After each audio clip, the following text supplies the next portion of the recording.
In a culture which often preaches hurry, hustle, action, 10xing one's results, it's easy to feel overwhelmed and constantly behind. And one finds that by pursuing results with a tremendous sense of hustle is quite frequently an empty strategy. You end up gyrating and frenetically moving while doing little that actually matters.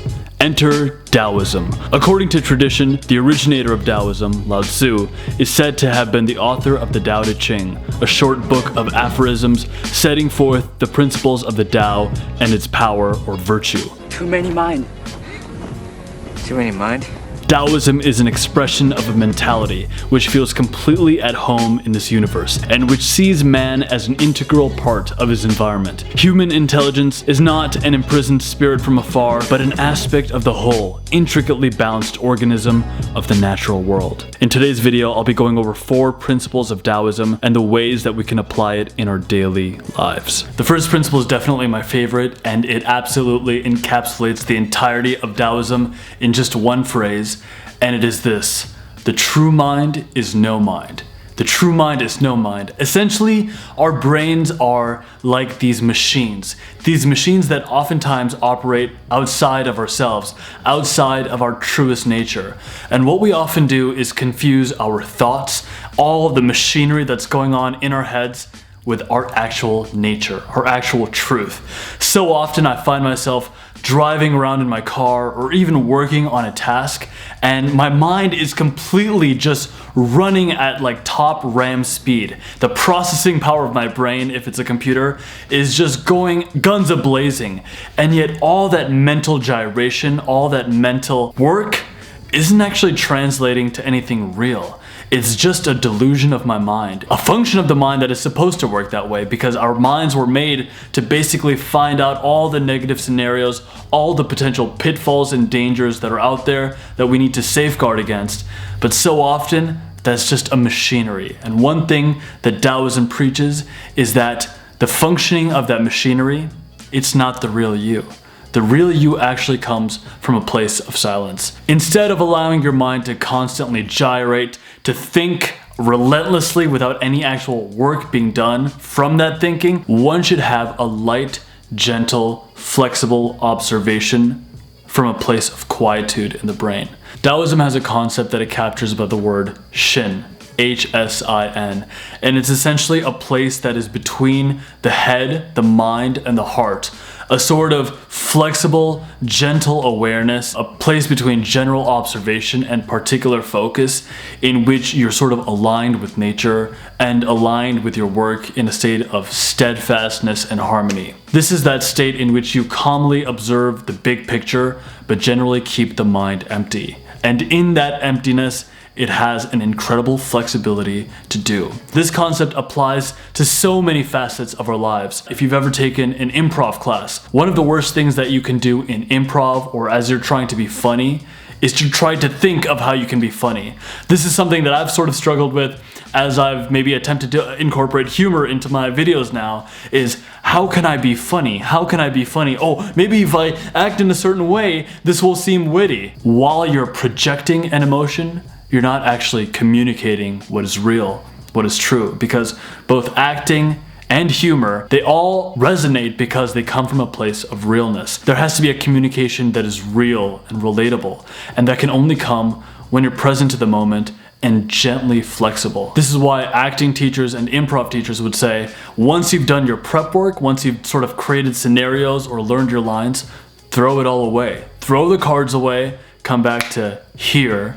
And when you're truly listening deeply, when you're gently observant of that moment, then you can act honestly. And from that honesty comes true emotion and even humor. The practicing of no mind, Wu-hsin, is captured really well by the second principle. The second principle being, take the next step with ease.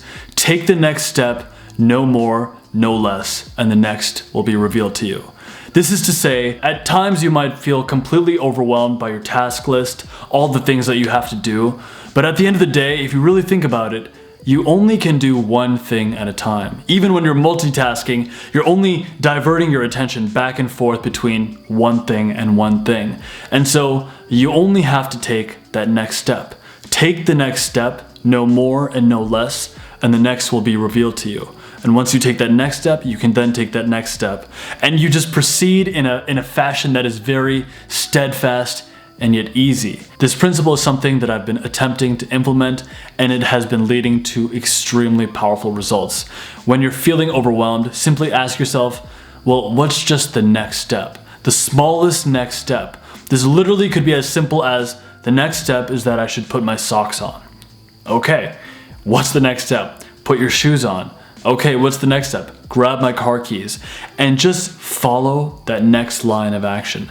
You can always take the next step. The next step is small enough that it's not overwhelming. And once you follow that process, you'll be surprised by how much you get done and the ease, the flow, the elegance with which that task is accomplished. Principle number 3, hurry is fatal. Because the world is not going anywhere, there is no hurry. One may as well take it easy, like nature itself, and in the Chinese language, the changes of nature and ease are the same word. Nature operates with such an ease, such an elegance in its work, and it's never in a hurry. We should learn from nature. I remember a particular case in which I was in North Hollywood and a fellow actor and I were working on a short film. We were incredibly excited about the project, even though it was an extremely ambitious and difficult shoot that we were taking on.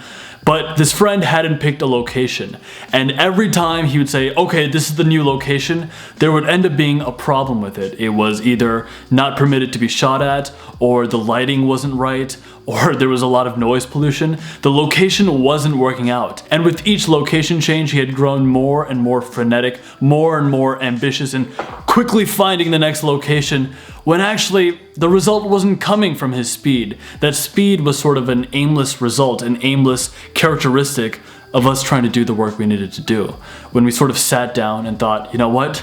It's just not happening today. Let's come back at it another day. We sat down and we thought about, what should the location actually be? How could our resources and serving the story come together in a way so that we can do this shoot with a state of effortlessness? Because yesterday we were just grinding. We were trying so hard to get this location in, and it was so much friction and it was so much struggle without actually having a result. So working from a state of clarity and working without hurry, going with the flow a little bit and following the natural order of things, learning from nature in this regard is a very powerful concept. And the final principle is this: you don't need to honor whatever you think your sense of self is. Essentially, your sense of self, your sense of your own identity is largely malleable. And whatever you've thought about yourself or whatever you might believe about yourself as it stands based off of your background, your upbringing, your job, your circumstances in life, all the things you've faced, it's still malleable. What you've been in the past isn't necessarily who you are even at this moment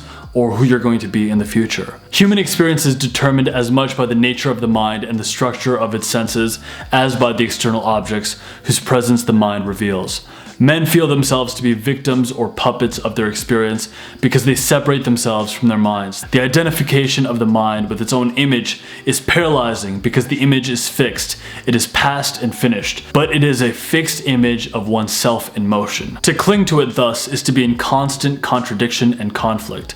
This is why Zen often seems to take the side of action against reflection, and why it describes itself as no mind or no thought, and why the masters demonstrate Zen by giving instantaneously and unpremeditated answers to questions. This principle I feel is a little less practical to apply in the real world, but it is nonetheless an important thing to consider. Who you are, who you think you are, the way you carry yourself, the way you've been treated, or the way you respond to the world, it can largely be changed.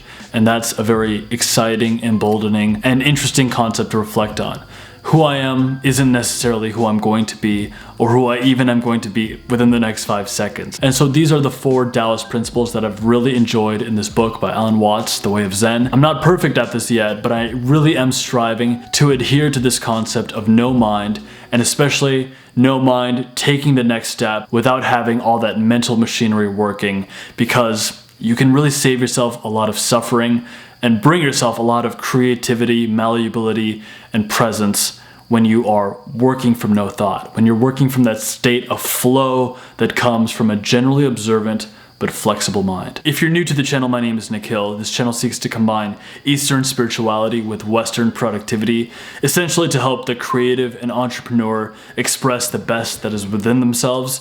It also derives a lot of inspiration from storytelling, and I think I'm getting a little bit into like skits.